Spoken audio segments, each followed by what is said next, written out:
నమస్కారం ఘంటారావానికి స్వాగతం. ముందుగా ప్రధాన అంశాలు. ఎన్ఐఏ కస్టడీకి విజయవాడ ఉగ్రవాద సానుభూతి పరులు. రాజమహేంద్రవరంలోని జాంపేట మహిళా పిఎస్లో విచారణ.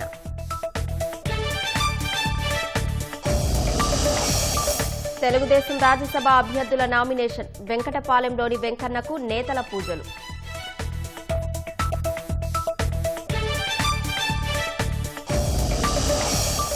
నెల్లూరు వాసుల కాశీ బస్సు యాత్రలో విషాదం. బిహార్లో ప్రమాదానికి గురైన బస్సు, 3 మృతి.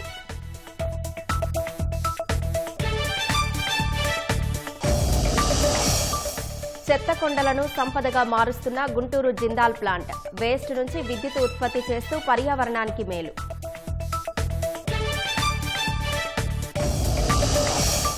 ఫిలిప్పీన్స్ భూకంపంలో 4 మృతి. 200 మందికి పైగా గాయాలు, అనేక మంది గల్లంతు.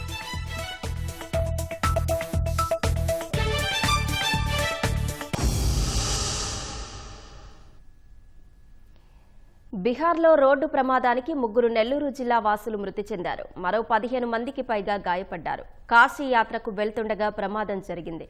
మృతుల కుటుంబీకులు స్వస్థలాల్లో కన్నీరు మున్నీరుగా విలపిస్తున్నారు. బాధిత కుటుంబాలకు ప్రభుత్వం అండగా ఉంటుందని మంత్రులు నారాయణ, ఆనం రామనారాయణ రెడ్డి భరోసా ఇచ్చారు. నెల్లూరు జిల్లా వాసుల తీర్థయాత్రలో విషాదం చోటు చేసుకుంది. సంగం, ఆత్మకూరు, దుత్తలూరు ప్రాంతాలకు చెందిన 43 మందితో కాశీ యాత్రకు బయలుదేరిన ప్రైవేటు ట్రావెల్స్ బస్సు బిహార్లో అనుకోని ఘోర రోడ్డు ప్రమాదానికి గురైంది. ఈ ఘటనలో 3 అక్కడికక్కడే మృతి చెందారు. మరో 15 మందికి పైగా గాయపడ్డారు. క్షతగాత్రులు ఆసుపత్రిలో చికిత్స పొందుతున్నారు. ఆదివారం గయా పుణ్యక్షేత్రాన్ని దర్శించుకుని వారణాసికి వెళ్తుండగా ఔరంగాబాద్ సమీపంలో లారీని ఓవర్టేక్ చేయబోయి బస్సు ప్రమాదానికి గురైంది. బస్సు ఒకవైపు భాగం పూర్తిగా దెబ్బతింది. इन लोग टूरिस्ट हैं बोध गया से घूम के इन लोग जाने वाले थे आपको बनारस, और बनारस होते हुए ये आपको आंध्र प्रदेश के हैं इन लोग रहने वाले, वहाँ जाने तो सभी टूरिस्ट है। सभी टूरिस्ट हैं। कितने की मौत है? तकरीबन हमें 12:30 की घटना की जानकारी है, जैसे कि उसमें तकरीबन 3 आदमी स्पॉट डेड थे और बाकी सब घायल थे, लेकिन उसमें भी कुछ सीरियस थे। आप वहाँ पे गए थे? घटना मेरे सामने हुई है। तो अच्छा, क्या क्या हुआ आप बताइए थोड़ा सा। ये रोड के दाहिने साइड से 3 ट्रक पार हो रही थी और ये पास लेने में एक टेलर गाड़ी खड़ी थी, उसमें जाकर सीधे मार दी। कहाँ से आ रहे हैं? आंध्र से आए। कैसे एक्सीडेंट कैसे हुए? नेल्लूर डिस्ट्रिक्ट के आए। एक्सीडेंट हो गई बस? एक्सीडेंट। जैसे ये रहने वाले की संख्या 3 नंबर। 3 सभी टूरिस्ट हैं? మృతుల్లో కొత్తూరు సంగం మండలానికి చెందిన చౌడం హజరతయ్య, సంగం గ్రామానికి చెందిన పసుపులేటి వెంకటేశ్వర్లు, ఆత్మకూరుకు చెందిన పద్మావతి ఉన్నట్లు తెలుస్తోంది. మృతదేహాలను ప్రత్యేక విమానంలో రేణిగుంట విమానాశ్రయానికి తరలిస్తున్నారు. అక్కడి నుంచి స్వస్థలాలకు చేరుస్తారు. మృతుల స్వగ్రామంలో విషాద ఛాయలు అలుముకున్నాయి. మిగిలిన యాత్రికుల క్షేమ సమాచారంపై కుటుంబ సభ్యులు తీవ్ర ఆందోళనకు గురవుతున్నారు. ప్రమాదంలో నెల్లూరు జిల్లా వాసులు మృతి చెందడం పట్ల మంత్రులు నారాయణ, ఆనం రామనారాయణ రెడ్డి దిగ్భ్రాంతి వ్యక్తం చేశారు. క్షతగాత్రులు త్వరగా కోలుకోవాలని ఆకాంక్షించారు. బాధిత కుటుంబాలకు రాష్ట్ర ప్రభుత్వం అన్ని విధాలా అండగా నిలుస్తుందని భరోసా ఇచ్చారు.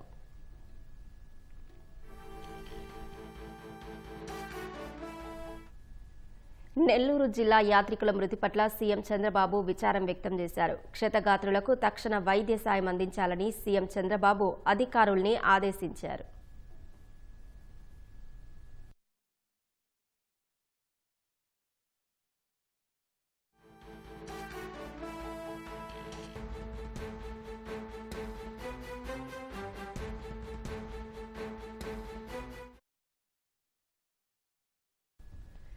హైదరాబాద్ శివారులో భూ కబ్జా కేసులో వైకాపా మాజీ ఎమ్మెల్యే బొల్లా బ్రహ్మనాయుడిని కస్టడీకి కోరుతూ తెలంగాణ పోలీసులు కోర్టులో పిటిషన్ వేశారు. మరింత సమాచారం మా ప్రతినిధి రమేష్ అడిగి తెలుసుకుందాం. రమేష్, కస్టడీ పిటిషన్లో పోలీసులు ఏమని కోరారు? కోర్టులో విచారణకు ఎప్పుడు వచ్చే అవకాశం ఉంది? గండిపేట మండలం సంబంధించి కూడా ప్రభుత్వ భూమిని కాజేసేందుకు కూడా తాజాగా ఒక నకిలీ జీవోలను సృష్టించి వాటికి సంబంధించి దాదాపు ప్రభుత్వ భూమి దాదాపు 1,000 కోట్ల రూపాయలకు విలువ చేసిన ప్రభుత్వ భూమిని కబ్జా చేసేందుకు కూడా ఇటు కొందరిని పోలీసులు తాజాగా అరెస్ట్ చేసిన సంగతి తెలిసిందే. అదే కేసులో మా వైసీపీ మాజీ ఎమ్మెల్యే బొల్ల బ్రహ్మనాయుడు శనివారం పోలీసులు అరెస్ట్ చేసి రిమాండ్ తరలించడం జరిగింది. వీరు ఇప్పటికే కొంతమందిని ఈ కేసులో A9 గా ఉన్న రాధాకృష్ణతో పాటు నిమ్మల రాజేష్ తర్వాత రామస్వామి వేణుగోపాల్ను 2 రోజుల పాటు పోలీసులు కస్టడీ తీసుకొని విచారణ కొనసాగించడం జరిగింది. విచారణలో భాగంగా కొంత సమాచారాన్ని అధికారులు అయితే రాబట్టడం జరిగింది. ఇప్పటికే వారు ఇచ్చిన సమాచారంతో కూడా బొల్ల బ్రహ్మనాయుడు ఈ కేసులో A7 గా ఉన్నారో అతనికి సంబంధించి ఆ పాత్ర ఏంది, అతను ఈ ఫేక్ జీవోలకు సంబంధించి కానీ తర్వాత ఫోర్జరీ సంతకాలు ఏ విధంగా చేయడం జరిగింది, వాటిలో ఇప్పటికే కలెక్టర్ గాని తర్వాత RDO తర్వాత తహసీల్దార్ సంబంధించి కూడా వారి సంతకాలను కూడా ఫోర్జరీ చేసినట్లు కూడా ప్రాథమికంగా పోలీసులు గుర్తించడం జరిగింది. కాబట్టి వారు ఎందుకు ఫోర్జరీ చేసి తర్వాత ఫేక్ జీవోలను గవర్నమెంట్ ఇష్యూ చేసినట్టు ఒక ప్రభుత్వ భూమిని ప్రైవేటు వ్యక్తులకు అప్పగిస్తున్నట్లు కూడా ఆ ఫేక్ జీవోలను కూడా సృష్టించడం జరిగింది. దీని వెనక ఇంకా ఎవరున్నారని కూడా ఒక స్పష్టంగా ఆ వివరాలు అయితే పోలీసు అధికారులు అయితే వివరాలు సేకరించాల్సి ఉందని చెప్పి కూడా అధికారులు అయితే భావిస్తున్నారు. మొదటగా గండిపేట సంబంధించిన తహసీల్దారు నార్సింగ్ పోలీసులకు ఫిర్యాదు ఇవ్వడం కూడా ఇదంతా వెలుగులోకి రావడం జరిగింది. ప్రస్తుతం ఈ కేసుని సైబర్బాద్ లోని EOWకి బదిలీ చేయడం, తర్వాత బదిలీ చేసిన తర్వాత వారు ఎల్బీనగర్ లోని EOW కోర్టులో వారం రోజుల పాటు బొల్ల బ్రహ్మనాయుడిని కస్టడీకి ఇవ్వాలని చెప్పి కూడా పిటిషన్ అయితే దాఖలు చేయడం జరిగింది. ఆ పిటిషన్ లో మరి కోర్టు ఎన్ని రోజుల పాటు పోలీసు కస్టడీకి అనుమతిస్తుంది, కస్టడీలో అనుమతించిన తర్వాత ఎలాంటి వివరాలు సేకరించాలనేది కూడా పోలీసులు ఇప్పటికే కొంత సమాచారం రాబట్టడం జరిగింది. ఆ సమాచారం మేరకు అతన్ని ప్రశ్నించే అవకాశం ఉంది. ప్రశ్నించిన తర్వాత దీంట్లో మరికొంతమంది పాత్ర ఏదైనా ఉందా లేదా దీనికి సంబంధించి ఈ ల్యాండ్ కి సంబంధించి ఎంతవరకు లావాదేవీలు జరిగాయి, ఎవరెవరు దీని వెనక ఉన్నారు దాని మీద ఒక స్పష్టంగా వివరాలు తీసుకోవాలని చెప్పి కూడా EOW అధికారులు అయితే ప్రస్తుతం అయితే భావిస్తున్నారు. దీంట్లో రాధాకృష్ణన్ సంబంధించి కానీ బొల్ల బ్రహ్మనాయుడు వద్ద పెద్ద ఎత్తున వీరిద్దరి మధ్య ట్రాన్సాక్షన్ నడిచినట్లు కూడా అధికారులు ప్రాథమికంగా గుర్తించారు. వీరి బ్యాంకు ఖాతాలు కానీ బ్యాంకుకు సంబంధించిన లావాదేవీలను కూడా ఇప్పటికే ప్రస్తుతం అయితే ఫ్రీ చేయడం జరిగింది. వాటి వివరాలు సేకరిస్తూనే తర్వాత వీరు కస్టడీ తీసుకుంటే మరికొన్ని విషయాలు వీళ్ళకి వస్తాయని చెప్పి కూడా ప్రస్తుతం పోలీసులు అయితే భావిస్తున్నారు. కాబట్టి దానికి సంబంధించి మరి కస్టడీ సంబంధించి ఎన్ని రోజుల పాటు కోర్టు అనుమతిస్తుంది, ఆ కోర్టు అనుమతిస్తాక దీనికి సంబంధించి విచారణ కొనసాగించిన తర్వాత ఎలాంటి విషయాలు వీళ్ళకి వస్తాయనేది కూడా ప్రస్తుతం అయితే వెచ్చడవుతున్న అవసరం ఉంది. ధన్యవాదాలు రమేష్.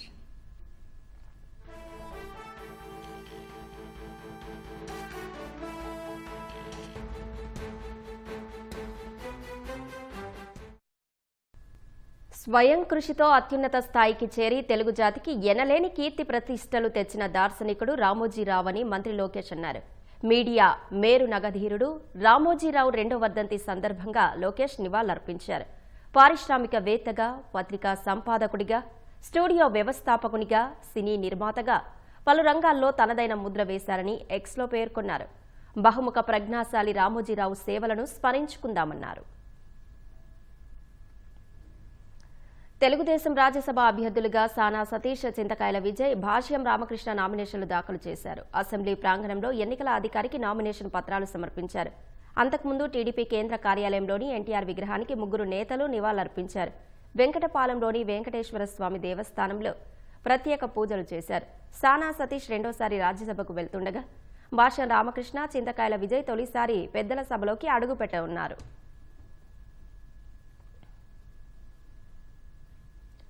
పన్నెండవ అంతర్జాతీయ యోగా దినోత్సవాలు రాష్ట్రంలో ఉత్సాహంగా కొనసాగుతున్నాయి. అంబేద్కర్ కోనసీమ జిల్లా ఐనవిల్లిలోని సిద్ధి వినాయక స్వామి ఆలయ ప్రాంగణంలో యోగా శిక్షణ తరగతులు నిర్వహించారు.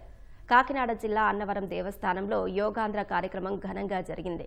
రాష్ట్ర పర్యాటక శాఖ ఆధ్వర్యంలో నిర్వహించిన కార్యక్రమంలో జిల్లా కలెక్టర్ హరేందిరా ప్రసాద్, ఈవో చక్రధరరావు పాల్గొని యోగా సాధన చేశారు. ఆలయ ప్రాంగణంలోని రామాలయం వద్ద వందల మందితో గురువులు యోగాసనాలు వేయించారు. అన్నమయ్య జిల్లా మదనపల్లె జిల్లా పరిషత్ ఉన్నత పాఠశాలలో అంగన్వాడీ వర్కర్లు, ఆశా కార్యకర్తలతో కలిసి కలెక్టర్ నిశాంత్ కుమార్ యోగాసనాలు వేశారు. ప్రతి ఒక్కరి జీవితంలో యోగా భాగం కావాలని కలెక్టర్ పిలుపునిచ్చారు. పల్నాడు జిల్లా మాచలలోని రామా టాకీస్ సినిమా థియేటర్లో అగ్ని ప్రమాదం సంభవించింది. గత అర్ధరాత్రి ఒక్కసారిగా మంటలు అంటుకొని థియేటర్ మొత్తం దగ్ధమైంది. సెకండ్ షో పూర్తయిన తర్వాత ప్రమాదం జరిగిందని యాజమాన్యం తెలిపింది. మంటల ధాటికి థియేటర్లోని స్క్రీన్, ఫర్నిచర్ కాలిపోయింది. షార్ట్ సర్క్యూట్ వల్లే ప్రమాదం జరిగి ఉండవచ్చని పోలీసులు భావిస్తున్నారు.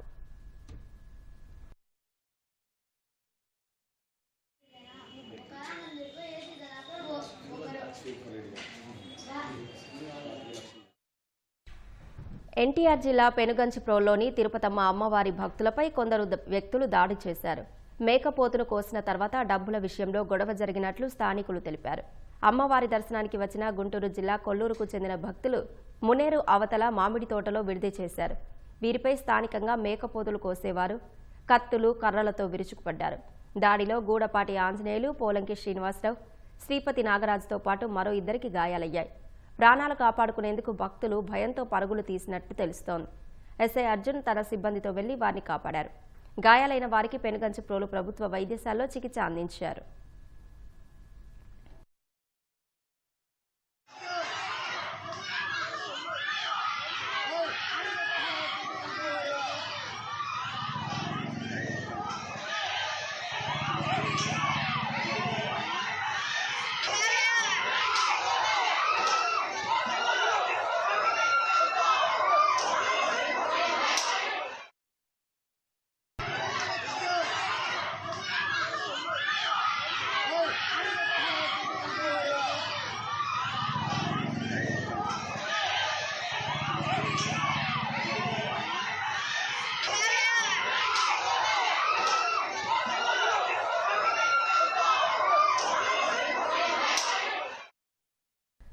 ఫిలిప్పీన్స్లో సంభవించిన భారీ భూకంపం దాటికి 8 మంది పౌరులు మృతి చెందారు. 200 మందికి పైగా గాయపడగా అనేక మంది గల్లంతయ్యారు.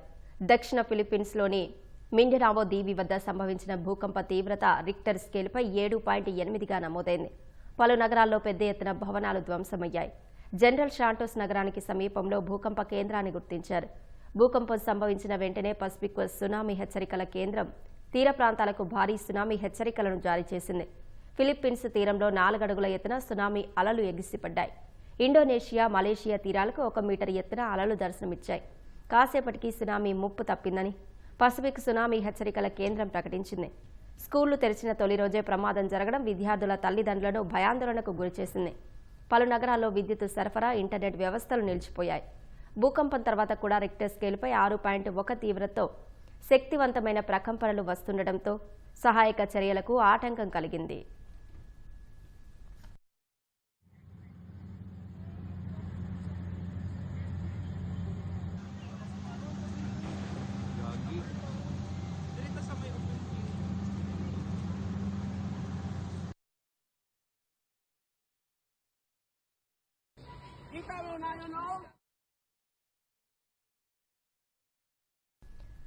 మంత్రి ఆనం రామనారాయణ రెడ్డి మీడియాతో మాట్లాడుతున్నారు. ప్రత్యక్ష ప్రసారం ద్వారా చూద్దాం. 15 మంది యాత్రికులు గాయపడి ఆసుపత్రిలో చికిత్స పొందుతున్నట్లు మాకు సమాచారం. దాదాపుగా పొద్దున 5ంటికే నాకు సమాచారం రావడం జరిగింది. వచ్చిన వెంటనే జిల్లా కలెక్టర్ గారు, నెల్లూరు జిల్లా కలెక్టర్ గారు అయిన హిమాంశు శుక్లా గారికి, ముఖ్యమంత్రి గారి కార్యాలయంలోని ప్రద్యుమ్న కుమార్ గారికి, ఆంధ్రప్రదేశ్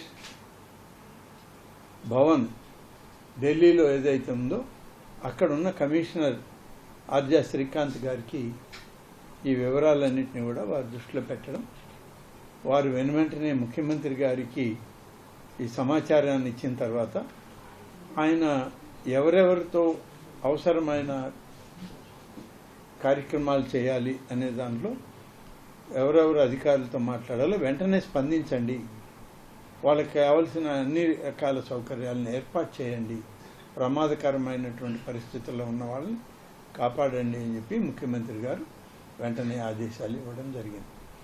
ఆ తర్వాత మన అధికారులు బీహార్ అధికారులతో మాట్లాడడం, బీహార్లో ఉన్నటువంటి మన రాష్ట్రానికి సంబంధించిన తెలుగు అధికారులతో కూడా వెంటనే స్పందించి వాళ్ళకి చెప్పిన వెంటనే వాళ్ళు కూడా దీని మీద స్పందించడం జరిగింది. ఈ బస్సు ప్రయాణంలో 40 మంది యాత్రికులు, 2 డ్రైవర్లు, 3 సహాయక సిబ్బంది, మొత్తం 45 మంది ఈ బస్సులో ప్రయాణం చేస్తున్నట్లు మనకి ప్రాథమిక సమాచారం ఉంది. అందులో 3 మృతి చెందినట్లు, ఒక వంట మనిషి, ఒక టూర్ అటెండెంట్, తర్వాత ఒక మహిళా యాత్రికురాలు, ఈ ముగ్గురు చనిపోయారు. 15 మంది యాత్రికులు అక్కడ గయా దగ్గర ఉన్నటువంటి అనుగ్రహ Narayana Magadh medical college and హాస్పిటల్లో వాళ్ళు ఇప్పుడు చికిత్స పొందుతూ ఉన్నారు. ఎటువంటి ప్రమాదం లేదు, కానీ మల్టిపుల్ ఫ్రాక్చర్స్ కొంతమందికి ఉన్నాయి. ఆ ఫ్రాక్చర్స్ ఉన్నాయి కాబట్టి వాళ్ళకి కొంత అక్కడనే ఉంచి ట్రీట్మెంట్ చేయాలని చెప్పి అక్కడ డాక్టర్లు సలహా ఇవ్వడం, వెంటనే ట్రీట్మెంట్ కూడా వాళ్ళకి మొదలుపెట్టమని చెప్పడం కూడా జరిగింది. దానికి తగ్గట్టు అక్కడ డాక్టర్స్, అక్కడ ఉన్నటువంటి బీహార్ గవర్నమెంట్ అధికారులు కూడా స్పందిస్తూ ఉన్నారు. వారి ఆరోగ్యం నిలకడగా ఉంది, కానీ ఫ్రాక్చర్స్ కొన్ని ఇంజరీస్ ఉండడం వల్ల హాస్పిటల్లో అడ్మిట్ చేశామని కూడా వాళ్ళు చెప్పారు. 23 మంది యాత్రికులు ప్రమాద స్థలానికి దగ్గరలోనే కొంత ఉన్నారు. అలాగే ఇది ఔరంగాబాదు నగరానికి 7 కిలోమీటర్ల దూరంలోనే ఉంది. తక్షణ సహాయం, వసతి, ఆహారం ఇవన్నీ కల్పించాలని చెప్పి అక్కడ తెలుగు అధికారులను కోరాం. వారు ఆ విధంగా స్పందించి ముఖ్యమంత్రి గారి ఆలోచన, వారి యొక్క ఆదేశాలను పాటిస్తారన్నారు. ఏపీ భవన్లో కంట్రోల్ రూమ్ పెట్టడం జరిగింది. గాయపడిన యాత్రికులు, వారి కుటుంబ సభ్యులు మరియు స్థానిక అధికారులతో నిరంతరం అక్కడ సమన్వయం చేసుకోవడం కూడా జరుగుతుంది. ఈ విధంగా చేస్తూ ఈరోజు ప్రభుత్వం కూడా దీనికి ఒక నెల్లూరు జిల్లా కలెక్టర్ గారు దీన్ని వాళ్ళందరినీ వెనక్కి పిలిపించే ప్రయత్నం, అలాగే రాష్ట్ర స్థాయిలో ట్రాన్స్పోర్ట్ కమిషనర్ గారు, ముఖ్యమంత్రి గారి కార్యాలయంలో, అలాగే ఆంధ్రప్రదేశ్ భవన్ ఢిల్లీలోని కార్యాలయం అన్నీ కూడా బీహార్ ప్రభుత్వంతో మాట్లాడుతూ అక్కడ ప్రయాణికులు ఏ విధంగా తిరిగి స్వస్థలాలకు చేరాలి, అలాగే చనిపోయినటువంటి ముగ్గురు ఆ యొక్క చనిపోయిన బాడీలను కూడా మనం అక్కడ ప్రొసీజర్స్ అన్ని ఫాలో అయ్యి తీసుకురావడానికి అన్ని ఏర్పాట్లు చేయడం జరుగుతుంది. దీన్ని రేపు ఉదయం 11:30 గంటలకు గయ నుంచి చెన్నైకి ఇండిగో విమానం ద్వారా తీసుకురావాలి అని చెప్పి ఒక ప్రణాళికను తయారు చేసి ప్రభుత్వానికి పంపితే ప్రభుత్వం ఆమోదించింది. మృతదేహాలను అవసరమైనటువంటి డాక్యుమెంట్స్ అన్నీ కూడా తయారయ్యాక, పోస్ట్మార్టం రిపోర్ట్స్ ఇవన్నీ కూడా పూర్తయిన తర్వాత మరుసటి రోజు విమాన మార్గంలో తరలించడానికి దానికి కూడా ఏర్పాటు చేయడం జరిగింది. ప్రత్యేకంగా అంబులెన్సుల్ని ఔరంగాబాద్ నుంచి తీసుకొచ్చే ప్రయత్నం చేయాలి అంటే 1600 కిలోమీటర్లు ప్రయాణం చేయాల్సి ఉంది. చాలా ఇబ్బందికరమైన పరిస్థితుల్లో 36 గంటలు సమయం పడుతుంది. కాబట్టి ప్రత్యేక విమానంలో తీసుకొచ్చే ఏర్పాటు చేద్దామని చెప్పి అధికారులు కూడా, ప్రభుత్వం కూడా ఆ విధంగా ఆదేశాలు కూడా ఇచ్చింది. ఈ బాధిత యాత్రికుల యొక్క సంక్షేమం, వైద్య చికిత్స, అవసరమైన పత్రాల ప్రక్రియలు మరి సురక్షిత తరలింపు కోసం బీహార్ రాష్ట్ర ప్రభుత్వం కూడా నెల్లూరు జిల్లా యంత్రాంగంతో నిరంతరం సమన్వయం కొనసాగుతుంది. జిల్లా కలెక్టర్ గారు పూర్తి స్థాయిలో వారందరితో కూడా మాట్లాడడం జరుగుతుంది. బీహార్ రాష్ట్రంలో విధుల్లో నిర్వహిస్తున్నటువంటి తెలుగు ఐఏఎస్, ఐపీఎస్ అధికారులు డాక్టర్ రాజేంద్ర కుమార్ ఐఏఎస్ ప్రత్యేక ప్రధాన కార్యదర్శి, డాక్టర్ విజయలక్ష్మి ఐఏఎస్ ప్రత్యేక ప్రధాన కార్యదర్శి మరియు శ్రీ వివేక్ ఐపీఎస్ ముగ్గురు తెలుగు అధికారులు అక్కడే ఉన్నారు, ఆ రాష్ట్రంలో పనిచేస్తున్నారు. వాళ్ళకు కూడా సమాచారం ఇచ్చి వెంటనే సహచర అధికారులతో, అక్కడ ఉన్నటువంటి డాక్టర్లతో సమన్వయం చేసి వీళ్ళని తిరిగి మన ప్రాంతానికి పంపించడానికి సహాయం చేయమని అడిగితే వాళ్ళందరూ కూడా ఆ ప్రయత్నంలో ఆ ప్రభుత్వంతో సహకరిస్తూ ఉన్నారు. ఈ బాధిత యాత్రికులు కానీ మృతుల కుటుంబాలకి అన్ని రకాల సహాయ సహకారాలను అందించి వాళ్ళని స్వస్థలాలకి తీసుకురావడానికి ఏర్పాట్లు చేయండి అని గౌరవ ముఖ్యమంత్రి చంద్రబాబు నాయుడు గారు ఆయన అత్యవసరంగా ఈరోజు కోనసీమ జిల్లాలో పర్యటనలో ఉన్నప్పటికీ వెంటనే అధికారులకు ఆదేశాలు ఇచ్చి ఈ కార్యక్రమాలన్నీ వారి సూచనల మేరకు వారి ఆదేశాల మేరకు ఇవాళ ఈ పనులన్నీ కూడా జరుగుతున్నాయి. ఈ విధంగా పనులు చేస్తూ ఇక్కడ ఉన్నటువంటి అధికారులు మేము ప్రజాప్రతినిధులు అందరం సమన్వయం చేసుకొని ఈ కార్యక్రమాన్ని మరి బాధగా ఉన్న విషయాల్లో ఎప్పటికప్పుడు మనం సమన్వయం చేసుకొని వాళ్ళందరినీ ఇక్కడికి తీసుకురావాలి కాబట్టి తీసుకొచ్చే ప్రయత్నం కొనసాగుతుంది. వీళ్ళందరూ కార్లలోనో బస్సులోనో ట్రైన్స్లోనో రావాలంటే దాదాపు 30 నుంచి 36 గంటల ప్రయాణం అవుతుంది. గయా నుంచి ఔరంగాబాద్, మళ్ళీ కలకటా నుంచి చెన్నై, నెల్లూరు తీసుకురావాలి. అందుకని ముఖ్యమంత్రి గారు అలా వద్దు, 24 గంటల సమయంలో వాళ్ళందరినీ వాళ్ళ స్వస్థలాలకు చేర్చండి అని చెప్పి మేము స్పెషల్ ఫ్లైట్ ద్వారా తీసుకురండి అని వారు ఆదేశాలు ఇచ్చారు. ప్రభుత్వం అన్ని చర్యలు తీసుకుంటుంది. ఆంధ్రప్రదేశ్ భవన్ అయినటువంటి కమిషనర్ ఆర్జా శ్రీకాంత్ గారు, అలాగే నెల్లూరు జిల్లా కలెక్టర్, మన రాష్ట్ర ట్రాన్స్పోర్ట్ కమిషనర్ గారు వీళ్ళందరూ సమన్వయం చేసుకుంటూ సీఎం కార్యాలయంతో కోఆర్డినేట్ చేసుకొని వీళ్ళందరినీ వెనక్కి తెచ్చే ప్రయత్నం చేస్తున్నాం. పోలవరం జిల్లాలో హల్చల్ చేస్తున్న పెద్ద పులి దేవీపట్నం మండలం నేలకోట ఆవ వద్ద సంచరిస్తోంది. ఆదివారం రాత్రి అడవి పందిని చంపిన దృశ్యాలు డ్రోన్ కెమెరాలో లభ్యమయ్యాయి. పులిని పట్టుకునేందుకు రెస్క్యూ బృందాలు అక్కడికి చేరుకున్నాయి. మరింత సమాచారం మా ప్రతినిధి రమణ అందిస్తారు. రమణ, దీనికి సంబంధించిన సమాచారం చెప్పండి. యాక్చువల్లీ ప్రస్తుతం పెద్దపులి పోలవరం జిల్లా దేవీపట్నం మండలం నేలకోట పరిసర ప్రాంతాల్లో సంచరిస్తూ ఉంది. అయితే దట్టమైనటువంటి అటవీ ప్రాంతం నుంచి ఓ మోస్తరు ఉన్నటువంటి అటవీ ప్రాంతంలోకి పెద్దపులి వచ్చింది. అయితే దీన్ని పట్టుకునేందుకు రెస్క్యూ బృందాలు ప్రయత్నాలు చేస్తున్నప్పటికీ కూడా అయితే పూర్తి స్థాయిలో మైదాన ప్రాంతాల్లోకి వస్తే చాలా సులువు అవుతుంది పులిని పట్టుకోవడం అని చెప్పేసి ఆ దిశగా ఈ రెస్క్యూ బృందాలు ఎదురు చూస్తుండగా పులి మాత్రం అంత లోపల నుంచి బయటికి రాని పరిస్థితి నెలకొంది.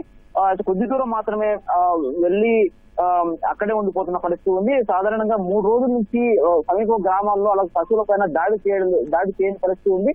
దీంతో ఖచ్చితంగా ఆహారం కోసం అని చెప్పేసి అది ఖచ్చితంగా గ్రామాల వైపు వస్తుంది, పశువుల వైపు వస్తుందని చెప్పేసి ఆ దిశగా ఆ మార్గాలు ఏవైతే ఉన్నాయో అటువైపు రెస్క్యూ బృందాలన్నీ కూడా కాపు కాసి అయితే ఆ పెద్ద పులి అక్కడే ఉంటూ ఆ కొండ మీద ఉన్నటువంటి ఒక అడవి పందిని పై దాడి చేసి చంపేసింది. దాన్ని ఆహారంగా తీసుకుంటూ కోసం అక్కడే ఉన్నట్టుగా పరిస్థితి కనిపిస్తుంది. దీంతో ఇటు మైదాన ప్రాంతాల్లోకి వస్తే ఖచ్చితంగా పట్టుకుందామని చెప్పేసి అన్ని రకాలుగా సంసిద్ధమైనటువంటి రెస్క్యూ బృందాలకు మరోసారి నిరాశ ఎదురైంది. అయితే ప్రస్తుతం అయితే ఆ పులి ఇంకా చెట్లు ఎక్కువగా ఉన్నటువంటి పరిస్థితి ఉండటం, అదేవిధంగా రెస్క్యూ బృందాలు దాని సమీపానికి వెళ్లే పరిస్థితి లేకపోవడంతో కొండ మీద ఉండడంతో వాటి దగ్గరికి పూర్తి స్థాయి దగ్గరికి వెళ్ళలేని పరిస్థితి. దీంతో థర్మల్ డ్రోన్ల ద్వారా పులి యొక్క పరిస్థితిని అలాగే పులి సంచారాన్ని ఎప్పటికప్పుడు తెలుసుకుంటూ థర్మల్ డ్రోన్ల ప్రత్యేకంగా తీసుకువచ్చారు.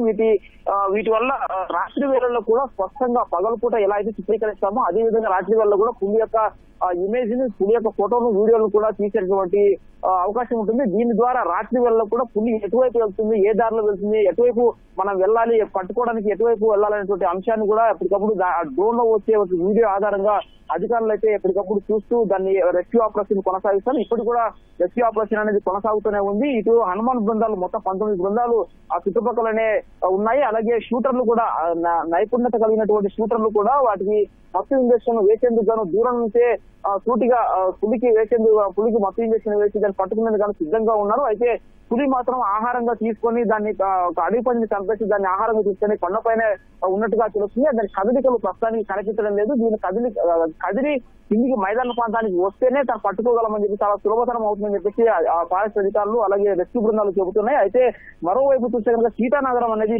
రాజమండ్రి వైపు సీతానగరం వైపు పలు గ్రామాల్లో వచ్చేందుకు కూడా అవకాశం ఉన్నట్టుగా అధికారులు అలాగే పోలీసులు చెబుతున్నారు. దీంతో ఆయా సమీప ప్రాంతంలో ఉన్నటువంటి ప్రజలందరూ కూడా ప్రత్యేకంగా గ్రామాల్లో ప్రచారం చేస్తూ జాగ్రత్తగా ఉండాలి, పశువులను జాగ్రత్తగా ఉంచుకోవాలని చెప్పేసి, ఎవరు బయట సంచరించవద్దని చెప్పేసి అధికారులు ప్రచారం చేస్తూ వాళ్ళని అవగాహన కల్పిస్తూ ఉన్నారు. అటువైపు ఏజెన్సీ ప్రాంతం వైపు కూడా వెళ్ళేటువంటి అవకాశం ఉన్నట్టుగా చెబుతున్నారు.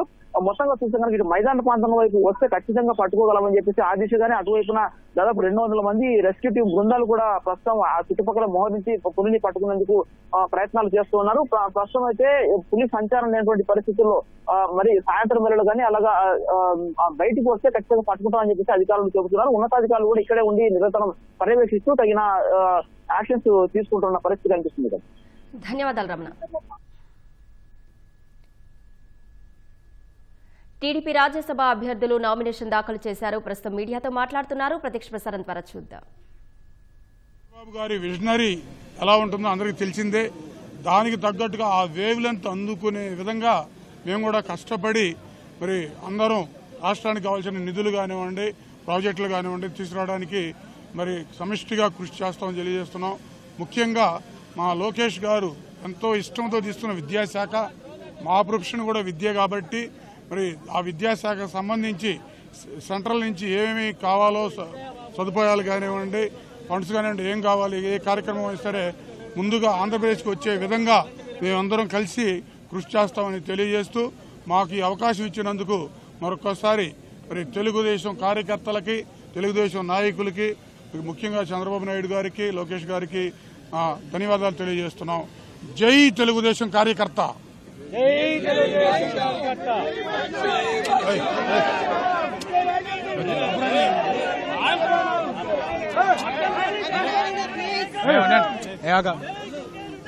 అందరికీ నమస్కారం అండి. ముఖ్యంగా ఈరోజు చరిత్రలో నిలిచిపోయిన రోజు.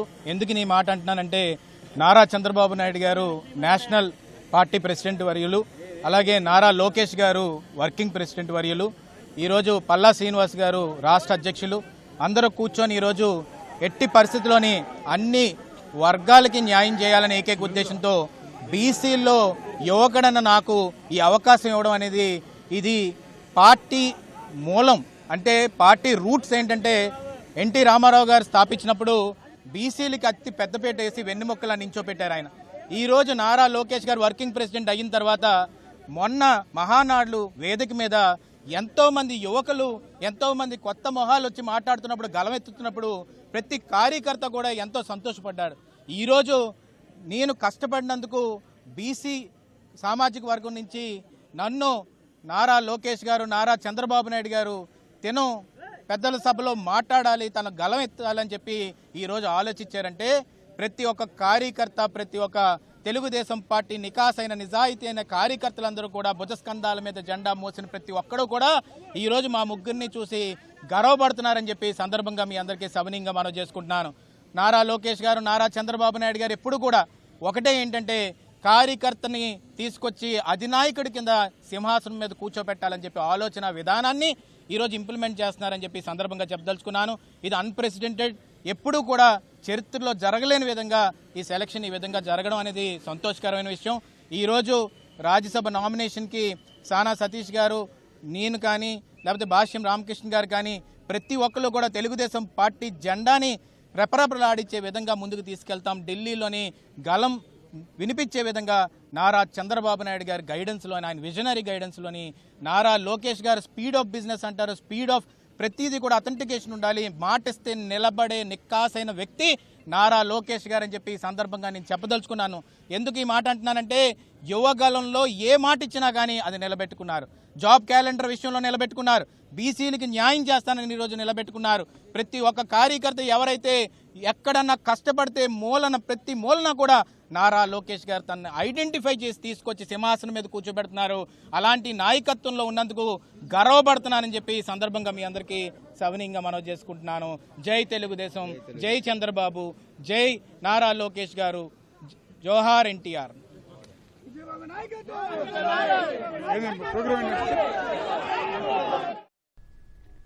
పశ్చిమ గోదావరి జిల్లా సిద్ధాంతంలో సీఎం చంద్రబాబు మీ భూమి మీ హక్కు కార్యక్రమంలో పాల్గొన్నారు. ప్రత్యక్ష ప్రసారం ద్వారా చూద్దాం. విశాఖపట్నంలో ఉన్నటువంటి స్టీల్ ప్లాంట్ కి పెద్ద ఎత్తున ప్యాకేజీ ఇచ్చిన, అమరావతి అభివృద్ధికి మంత్రి గారి ప్రయత్నం కారణంగా పదే పదే ప్రధానమంత్రి గారిని కలవడం ద్వారా సాధ్యమైంది అనేటువంటి విషయాన్ని ఈ సందర్భంగా చెప్తూ ఉన్నాను మిత్రులారా. అంతేకాదు, ఏదైతే రాజధాని లేనటువంటి రాష్ట్రంగా ఆంధ్రప్రదేశ్ మిగిలిపోయినటువంటి సందర్భంలో గతంలో దేశంలో ఏ రాష్ట్రంలో ఎక్కడా జరగని విధంగా అమరావతి రాష్ట్ర రాజధాని మొట్టమొదటిసారి పార్లమెంట్లో చట్టం చేయించినటువంటి వ్యక్తి గౌరవ ముఖ్యమంత్రి నారా చంద్రబాబు గారు అనేటువంటి విషయాన్ని సందర్భంగా మీ అందరికీ చెప్తా ఉన్నాను. అంతేకాదు ఇంకా అనేక విషయాలు ఏదైతే జల జీవన మిషన్ ఉన్నది, ఏదైతే రక్షిత మంచినీరు ప్రతి ఇంటికి ఉచితంగా కుళాయి ఇవ్వాలనేటువంటి పథకానికి భారతదేశంలో నరేంద్ర మోడీ గారి ప్రభుత్వం శ్రీకారం చుడితే గత 5 సంవత్సరాల్లో అధికారంలో ఉన్నటువంటి ప్రభుత్వం ఆ నిధులను ఉపయోగించుకోకుండా నిధుల్ని మురిగిపోయినటువంటి సందర్భంలో గౌరవ ముఖ్యమంత్రి గారి అధికారంలోకి వచ్చాక ఆంధ్ర రాష్ట్రంలో మేము ఆ డబ్బు వాడుకోలేదు, మీరు మరింత కాలం పెంచాలి అంటే మరొక 3 సంవత్సరాల పాటు అదనంగా సమయం ఇచ్చి ఇవాళ ఆంధ్రప్రదేశ్లో జల్ జీవన మిషన్లు త్వరితగతిన పూర్తవుతున్నాయనేటువంటి విషయాన్ని కూడా ఈ సందర్భంగా గుర్తు చేస్తున్నా. అందులో భాగంగానే ఏదైతే ధవళేశ్వరం వద్ద ప్రారంభమైనటువంటి 1400 కోట్లతో రాబోయేటువంటి రోజుల్లో ఆచంట కానీ పార్లమెంటు మొత్తం కూడా రక్షిత మంచినీరు నేరుగా ఉచితంగా కుళాయి ఇవ్వడం ద్వారా మీ ఇంటికి వస్తాయనేటువంటి సందర్భంగా కూడా ఈ సందర్భంగా గుర్తు చేస్తున్నాను మిత్రుల. అంతేకాదు గౌరవ శాసనసభ్యులు ప్రతి నెల ఢిల్లీ వస్తారు పితాని సత్యనారాయణ గారు. కేంద్రం నుంచి ఏ విధంగా గ్రాంట్స్ తెచ్చుకోవాలనేటువంటి విషయం మీద ఇందాక చెప్పినటువంటి కోడూరు గన్నవరం బ్రిడ్జ్ ఏదైతే ఉందో ఆ బ్రిడ్జ్ కూడా మేము ఇప్పటికే 3 సార్లు నేషనల్ హైవేస్ సెక్రటరీ గారిని కలిసి దాని మీద ప్రయత్నాలు ప్రారంభించేటువంటి సంగతి కూడా ఈ సందర్భంగా చెప్తున్నాను మిత్రుల. కాబట్టి ఈ విధంగా రాష్ట్రాభివృద్ధి కోసం, ముఖ్యంగా రైతుల ప్రయోజనాలను కాపాడడం కోసం ఇవాళ కేంద్రంలో రాష్ట్రంలో ఉన్నటువంటి ఎన్డీఏ కూటమి ప్రభుత్వాలు ప్రయత్నం చేస్తున్నాయనేటువంటి విషయాన్ని మీ ముందు ఉంచుతున్నాను మిత్రులారా. కాబట్టి ఇటువంటి ముఖ్యమంత్రికి మనంతా కూడా ఎల్లప్పుడూ కూడా మద్దతుగా ఉండాలి, ఎల్లప్పుడూ కూడా పెద్ద ఎత్తున సహకారం ఉండాలి. గత 5 సంవత్సరాల్లో ఏం జరిగింది అనేటువంటి విషయం మనందరికీ కూడా తెలుసు. ఇవాళ రాష్ట్రంలో అనేక లక్షల కోట్ల ప్రాజెక్టులు ప్రారంభమవుతున్నాయి అంటే ఇవాళ ఆంధ్రప్రదేశ్ అభివృద్ధి పదంలో పరిగెడుతుంది ఉందంటే కేంద్రంలో రాష్ట్రంలో ఎన్డీఏ ప్రభుత్వాలు ఉన్న కారణంగా మాత్రమే మోడీ గారి నాయకత్వంలో, ముఖ్యమంత్రి చంద్రబాబు గారి నేతృత్వంలో, పవన్ కళ్యాణ్ గారి నేతృత్వంలో అభివృద్ధి చెందుతోందనేటువంటి విషయం మనంతా కూడా గ్రహించి రాబోయేటువంటి రోజుల్లో కూడా మనం అప్పుడు ఇటువంటి నాయకులకి ఇటువంటి కూటమికి మనం మద్దతుగా ఉండాలనేటువంటి విషయాన్ని ఈ సందర్భంగా మీ అందరికీ విజ్ఞప్తి చేస్తూ గౌరవ శాసనసభ్యులు ముఖ్యమంత్రి గారిని ఆచంట అభివృద్ధి కోసం ఒక 25 కోట్లు 25 కోట్లు అడిగారు. సిద్ధాంతం అభివృద్ధి కోసం 25 కోట్లు అడిగారు. సిద్ధాంతం అనేది చాలా కీలకమైనటువంటి గ్రామం సార్, ఇది చాలా మేజర్ గ్రామం. మరి పితాని గారు ఒక రకంగా సీఎం గారు చాలా తక్కువ అడిగారు, ఆయన ఏ లెక్కన అడిగారు నాకు తెలియదు. కాబట్టి ఆయన 25 అడిగారు. కాబట్టి ఆచంట అసెంబ్లీకి, ఎందుకంటే ఇది అర్బన్ ప్రాంతం కాదు, చాలా రోడ్ల అవసరాలు చాలా ఎక్కువ ఉన్నాయి, డ్రైనేజీ అవసరాలు. అదేవిధంగా ఇందాక చెప్పినటువంటి కోడేరు గన్నవరం బ్రిడ్జి చాలా కీలకం. కాబట్టి ఆ విధంగా రాబోయేటువంటి రోజుల్లో మీరు పెద్ద ఎత్తున ఈ ప్రాంతానికి మీ సహకారం మద్దతు మాకు ఎప్పుడు ఉండాలని ఆకాంక్షిస్తూ సెలవు తీసుకున్నాను. జై హింద్, జై భారత్. ధన్యవాదములు సార్. ఇప్పుడు కిషోర్ బాబు గారు, పంచాయతీ సెక్రటరీ గారు, సిద్ధాంతం గ్రామం, వారిని వేదిక మీదకు రావాల్సిందిగా, గ్రామ సభను నిర్వహించవలసిందిగా ఆహ్వానాన్ని తెలియజేస్తున్నాం. మెగా డిఎస్సిలో 100కు 100% అర్హులకే ఉద్యోగాలు ఇస్తే అవకతవకలంటూ వైసీపీ రాద్ధాంతం చేయడం సరికాదని టీడీపీ ఎమ్మెల్సీలు భూమిరెడ్డి రామగోపాల్ రెడ్డి, శ్రీకాంత్ దుయ్యబట్టారు. కూటమి ప్రభుత్వంలో ప్రభుత్వ పాఠశాలను మెరుగుపరిచి ఉత్తమ ఫలితాలు సాధిస్తే వైసీపీ నేతలు బోర్వలేకపోతున్నారని దుయ్యబట్టారు. వైసీపీ హయాంలో ఉద్యోగాలు ఇవ్వకపోగా ఇప్పుడు ఆ పని చేస్తున్న ప్రభుత్వాన్ని విమర్శించడం సరికాదని హితవు పలికారు. Mega DSC teachers recruitment test 2025 call letter for certificate verification. Certificate verification కంటే ఏమని అర్థం, మీరు ఏదైతే డిఎస్సికి దరఖాస్తు చేసేటప్పుడు ఏదైతే మీరు వాటితో పాటు జత చేశారో, సర్టిఫికేట్ జత చేశారో వాటిని చెక్ చేసేదానికి సర్టిఫికేట్ వెరిఫికేషన్కి పంపించారని తప్ప మీరు దీంట్లో ఉత్తీర్ణులయ్యారు, మీకు ఉద్యోగం వచ్చిందని చెప్పి ఎక్కడైనా దీంట్లో స్పష్టం చేశారని అడుగుతాను. ఈ కొత్తగా చేరిన డిఎస్సి నుంచి నియామకాలైన వాళ్ళు కావచ్చు, ఒక నూతన ఉత్సాహంతో పనిచేసి ముందు పనిచేస్తున్న టీచర్స్ కావచ్చు, అందరూ కలిసికట్టుగా అద్భుతమైన ఫలితాలు ప్రభుత్వ బడిలో వచ్చినాయి. ఫస్ట్ టైం న్యూస్ పేపర్లో ఒక ప్రైవేటు విద్యాసంస్థలు ఏ విధంగా అయితే మా స్టూడెంట్స్ ఈ మార్కులు సాధించారని వేస్తారు, ఆ విధంగా ప్రభుత్వ బడిలో చదివినట్టు వాళ్ళందరూ కూడా వేసి అంత అద్భుతంగా చేస్తే మీ విషం కక్కుతూ ఈ రకంగా వాళ్ళని వాళ్ళ కుటుంబ సభ్యుల్ని మానసికంగా వేధిస్తున్నారంటే మీరు ఎంత దుర్మార్గమైన ఆలోచనలు ఉన్నాయో ఒక్కసారి ఆలోచించాలి. జగన్మోహన్ రెడ్డి గారు కొంతమంది పేటీఎం బ్యాచ్ని తీసుకొచ్చి కూర్చోబెట్టి మీటింగ్ పెట్టి ఉద్యోగాలు ఇవ్వకపోగా ఇంకా ఏదో రాష్ట్రంలో 2025 డిఎస్సిలో ఏదో జరిగిపోయిందనేటటువంటి ఉద్దేశాన్ని ప్రజల్లోకి తీసుకెళ్లాలని ఆలోచించడం అంతకన్నా దారుణమైన అంశం ఇంకోటి లేదని తెలియజేస్తున్నాం. విజయవాడ పటమట పిఎస్ పరిధిలో మందుబాబులు వీరంగం చేశారు. పీకల దాకా మద్యం తాగిన సోదరులు అర్ధరాత్రి జాతీయ రహదారిపై చొక్కాలిప్పి కారు నడిపారు. రోడ్లపై దొర్లుతూ హల్చల్ చేశారు. అదేంటని అడిగిన ఆటో డ్రైవర్ పోలీసులపై దాడి చేశారు. రోడ్డుపై వాహనాలను ఆపుతూ భయానక వాతావరణాన్ని సృష్టించారు. విజయవాడ చిట్టినగర్కు చెందిన బాలాజీ, వినీత్ అన్నదమ్ములు. బాలాజీ బంగారు దుకాణం, వినీత్ చెన్నైలో హోటల్ నిర్వహిస్తున్నాడు. శనివారం రాత్రి మద్యం మత్తులో చొక్కాలు విప్పి థార్ కారు డోర్లు తెరిచి నడిపారు. కారు డోర్లు వేసుకోవాలని ఓ ఆటో డ్రైవర్ సూచించగా రెచ్చిపోయారు. హైవేపై లారీలు ఆపుతూ హల్చల్ చేశారు. ట్రాఫిక్కు అంతరాయం కలుగుతోందని వారించిన ఓ ట్రాఫిక్ కానిస్టేబుల్ పైన దాడికి పాల్పడ్డారు. విధిలో ఉన్న మహిళా పోలీసు పట్ల అసభ్యకరంగా ప్రవర్తించారు. రోడ్డుపై పడుకుని రచ్చ చేశారు. పటమట పోలీసులు వారిపై హత్యాయత్నం కేసు నమోదు చేశారు.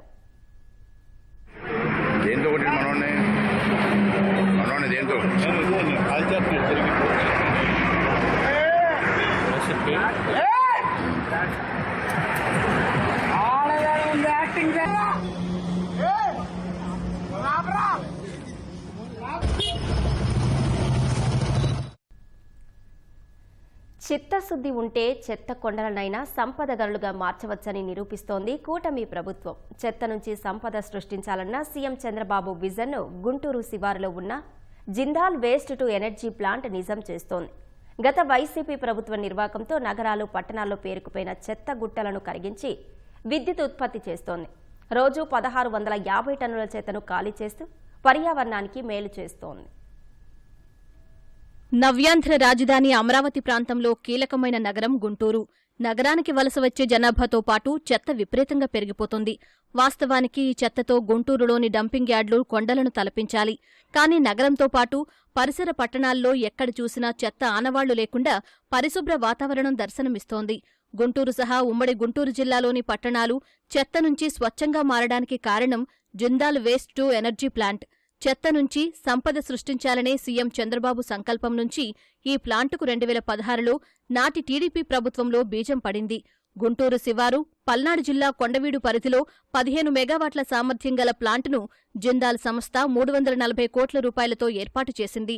గుంటూరు, విజయవాడ నగరాలతో పాటు మంగళగిరి, తాడేపల్లి, తెనాలి, పొన్నూరు, చిలకలూరుపేట, నరసరావుపేట, సత్తెనపల్లి పట్టణాల్లోని చెత్తను ఇక్కడకు తరలించి గంటకు 15 మెగావాట్ల విద్యుత్ ఉత్పత్తి చేసేలా ప్రాజెక్టుకు రూపకల్పన చేశారు.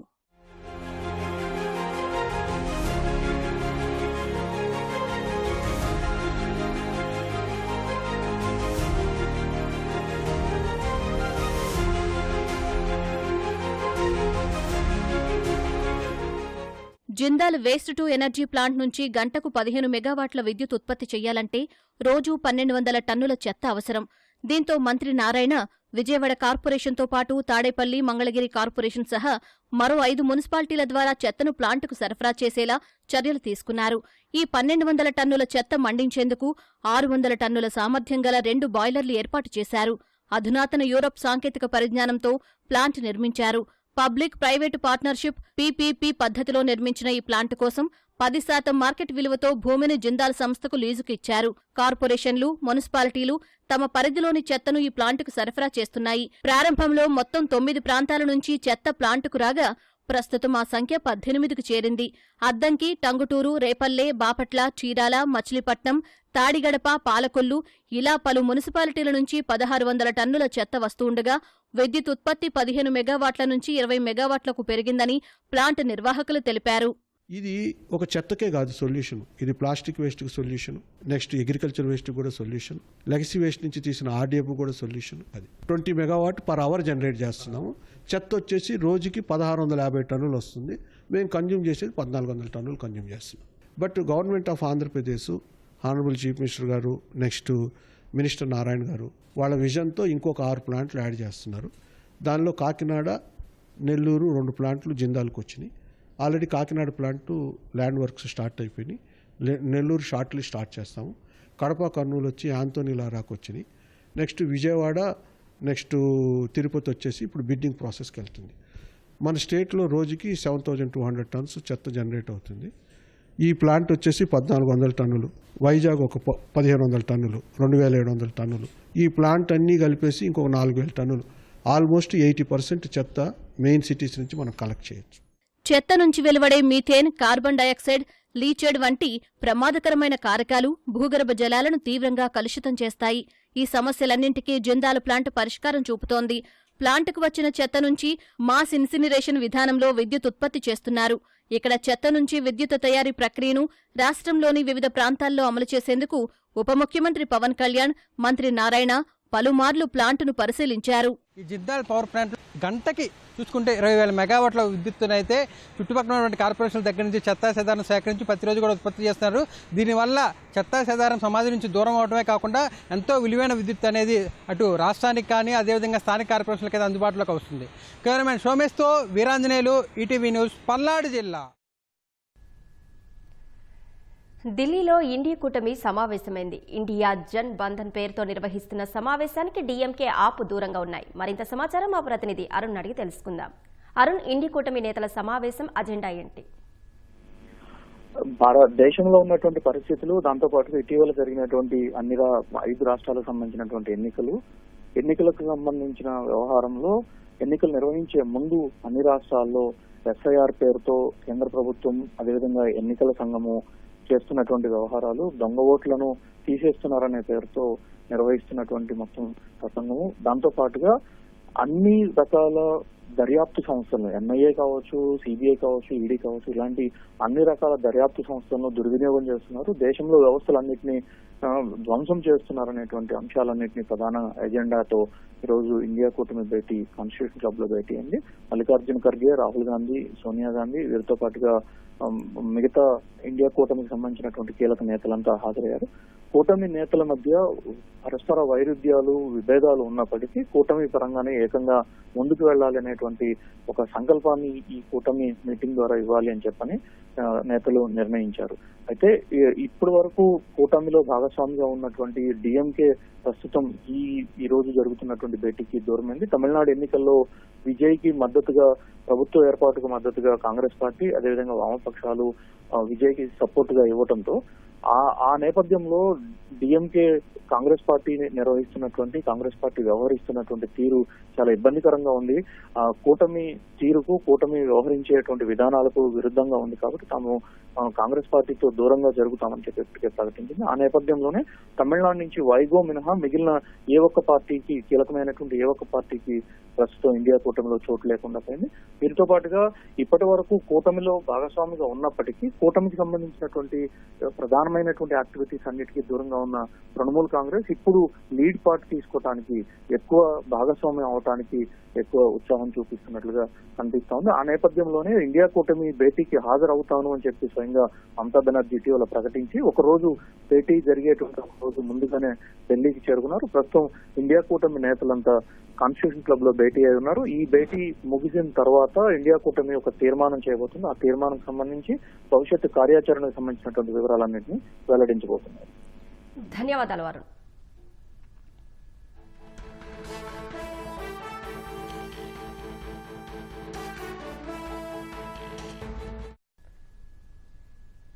పశ్చిమాసియాలో మళ్లీ యుద్ధ జ్వాలలు భగ్గుమన్నాయి. కాల్పుల విరమణ ఒప్పందాలకు తూట్లు పొడుస్తూ ఇజ్రాయెల్పై ఇరాన్ డజన్ల కొద్దీ క్షిపణులతో విరుచుకుపడింది.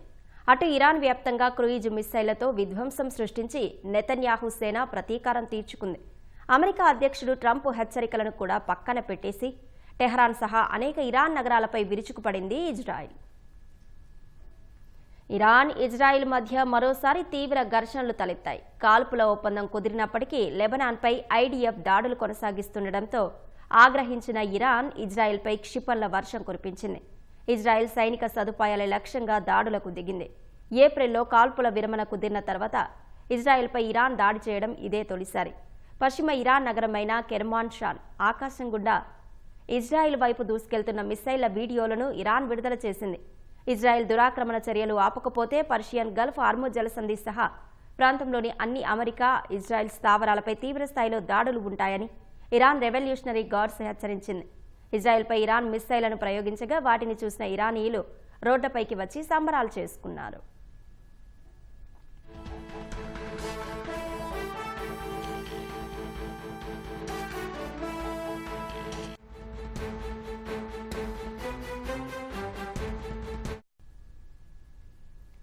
ఇరాన్ మిస్సైళ్లను జోర్డాన్తో పాటు మిడిల్ ఈస్ట్లోని గగనతల రక్షణ వ్యవస్థలు అడ్డుకున్నాయి. అయినప్పటికీ కొన్ని మిసైళ్లు ఇజ్రాయెల్లో విధ్వంసం సృష్టించాయి. ఆ దేశంలోని టెల్ అవీవ్ సహా పలు నగరాల్లో సైరన్లు మోగాయి. లక్షలాది మంది ప్రజలు బంకర్లలోకి పరుగులు తీశారు. ఇరాన్ క్షిపణులను విజయవంతంగా అడ్డుకున్నామని, ఉత్తర ఇజ్రాయెల్లో భారీ పేలుడు శబ్దాలు వినిపించాయని ఇజ్రాయెల్ డిఫెన్స్ ఫోర్స్ ప్రకటించింది.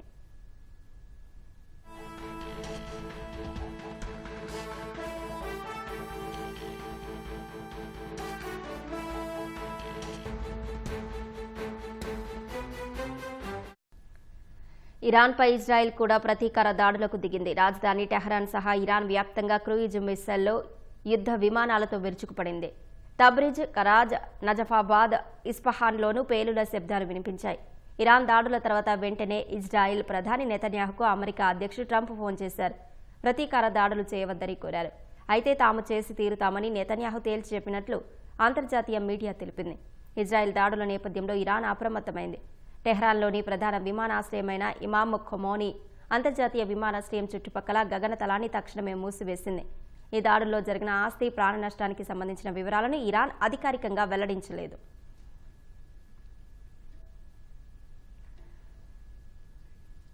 ఇరాన్, ఇజ్రాయెల్ శాంతించాలని అమెరికా అధ్యక్షుడు డొనాల్డ్ ట్రంప్ విజ్ఞప్తి చేశారు. తాజా దాడుల వల్ల శాంతి చర్చలపై ప్రభావం ఉండబోదని ఆయన స్పష్టం చేశారు. ఇరాన్తో తాము కుదుర్చుకోబోయే శాంతి ఒప్పందాన్ని అంగీకరించడం మినహా ఇజ్రాయెల్ ప్రధాని నెతన్యాహుకు మరో ప్రత్యామ్నాయం లేదని తేల్చి చెప్పారు. ఫైనాన్షియల్ టైమ్స్కు ఇంటర్వ్యూ ఇచ్చిన ట్రంప్ పశ్చిమాసియాలో తానే కీలక నిర్ణయాలు తీసుకుంటారని, నెతన్యాహు కాదని సంచలన వ్యాఖ్యలు చేశారు. అంతకుముందు నెతన్యాహుతో ట్రంప్ ఫోన్లో అరగంట సేపు మాట్లాడారు. ఈ సందర్భంగా ఇరాన్పై ప్రతీకార దాడులు చేయవద్దని నెతన్యాహును గట్టిగా వారించినట్లు అమెరికా అధికారులు వెల్లడించారు. ఇరాన్తో చర్చలు సఫలం కావాలనే ఉద్దేశంతో లెబనాన్లో కూడా దాడులను తగ్గించాలని ఇజ్రాయెల్ను ట్రంప్ కోరినట్లు పేర్కొన్నారు. అయినప్పటికీ ఇజ్రాయెల్ ప్రతీకార దాడులు చేసింది.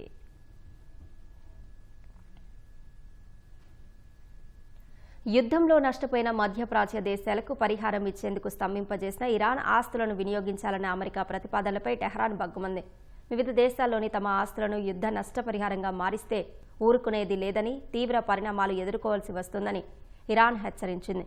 తమ విదేశీ ఆస్తులని ఇరాన్ సార్వభౌమత్వ ఆస్తులని, వాటిని తాకడం అంతర్జాతీయ చట్టాల ప్రకారం ఆమోదయోగ్యం కాదని ఇరాన్ విదేశాంగ శాఖ స్పష్టం చేసింది.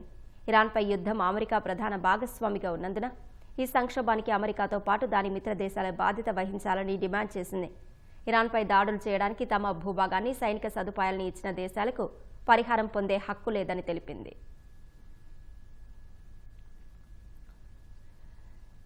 అమెరికా అధ్యక్షుడు ట్రంప్ మరోసారి సహనం కోల్పోయారు. మహిళా జర్నలిస్టుపై చిందులు తొక్కారు. NBC channel meet the press కార్యక్రమానికి హాజరైన ట్రంప్కు మహిళా జర్నలిస్టు సూటి ప్రశ్న వేశారు. కొత్త యుద్ధాలను మొదలు పెట్టబోనని హామీ ఇచ్చి ఇరాన్తో యుద్ధం ఎందుకు చేశారని ప్రశ్నించారు. అసలు తాను అలాంటి హామీనే ఇవ్వలేదంటూ ట్రంప్ దాటవేశారు. మంగళవారం నాటి కాలిఫోర్నియా ప్రైమరీ ఎన్నికల ఓట్ల లెక్కింపులో మోసం జరిగిందని ట్రంప్ ఆరోపించారు.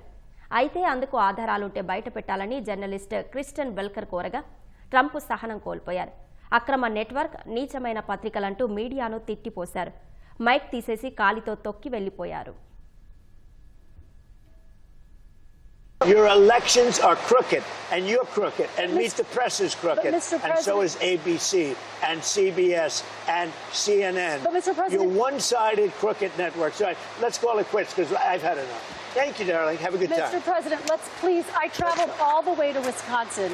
I've sat in the rain with you. I know. I traveled all the way to Wisconsin. On and off in the rain, and I've given you enough time. You ought to straighten out your press, because you know what? A country can never be great with a dishonest Listen, press. we traveled all the way to Wisconsin for this interview. New York pen స్టేషన్లో కత్తిపోట్ల ఘటన కలకలం రేపింది. ఓ నిందితుడు ప్రయాణికులపై విచక్షణారహితంగా దాడి చేశాడు. 6 ప్రయాణికులను గాయపరిచాడు. క్షతగాత్రుల్లో ఒకరి పరిస్థితి విషమంగా ఉందని అధికారులు తెలిపారు. దాడి జరిగిన కొద్దిసేపటికే నిందితుడిని పోలీసులు అదుపులోకి తీసుకున్నారు.